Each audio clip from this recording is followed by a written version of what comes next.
കോന്നി നിയുക്ത MLA KU Janeesh കുമാറാണ് നമ്മളോടൊപ്പമുള്ളത്.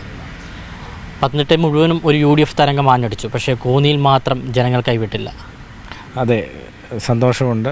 കോന്നിയിൽ ജനങ്ങളോടൊപ്പം കഴിഞ്ഞ 6 വർഷമായി ഉണ്ടായിരുന്നു.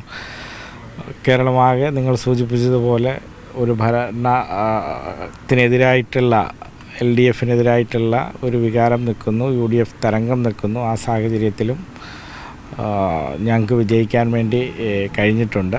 അത് വളരെ സന്തോഷമുള്ള ഒരു കാര്യമാണ്. കോന്നിയിലെ ജനങ്ങളോട് ഒരു നന്ദിയുണ്ട്. ഇത് പറയുമ്പോൾ വലിയ ഭൂരിപക്ഷത്തിലൊന്നുമില്ല, ചെറിയ ഭൂരിപക്ഷത്തിലാണ് ജയിക്കാൻ കഴിഞ്ഞത്. അങ്ങനെ ഇടയായ സാഹചര്യമെന്ന് പറയുന്നത് അവിടെ കോൺഗ്രസിനെയും BJPയും ഒന്നിച്ചാണ് ഈ തെരഞ്ഞെടുപ്പ് ഞങ്ങൾ നേരിട്ടത്. കോൺഗ്രസിൻ്റെ BJPയുടെ സംസ്ഥാന പ്രസിഡന്റ് മത്സരിച്ച മണ്ഡലം കഴിഞ്ഞ 2 തെരഞ്ഞെടുപ്പിലും സംസ്ഥാന പ്രസിഡന്റ് മത്സരിച്ച മണ്ഡലമായിരുന്നു കോന്നി.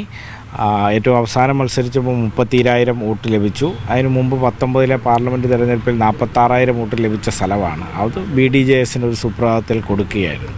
അത് UDF കൺവീനർക്ക് കോന്നിയിൽ മത്സരിക്കാൻ വേണ്ടി അദ്ദേഹവും അദ്ദേഹത്തിൻ്റെ ബന്ധുവായ തിരുവനന്തപുരത്തെ വ്യവസായിയുമെല്ലാം ചേർന്നുകൊണ്ട് നടത്തിയിട്ടുള്ള BJP സംസ്ഥാന നേതൃത്വവുമായി ചേർന്ന് നടത്തിയിട്ടുള്ള ഒരു ഡീലിൻ്റെ ഭാഗമായിട്ടായിരുന്നു അത് BDJSന് കൊടുക്കുന്നത്.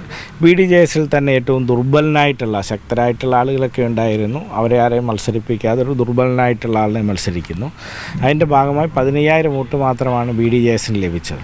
അതുകൊണ്ടാണ് ഞങ്ങളുടെ ഭൂരിപക്ഷം താന്നിട്ടുള്ളത്. എങ്കിലും ഈ അവിശുദ്ധ കൂട്ടുകെട്ടിനെ കോന്നിയിൽ തുറന്നു കാട്ടാൻ ഞങ്ങൾക്ക് കഴിഞ്ഞിട്ടുണ്ട്. ക്യാമറമാൻ അമൽ ജോണിനോടൊപ്പം വിഷ്ണു പുതുശ്ശേരി, മീഡിയ 1 പത്തനംതിട്ട.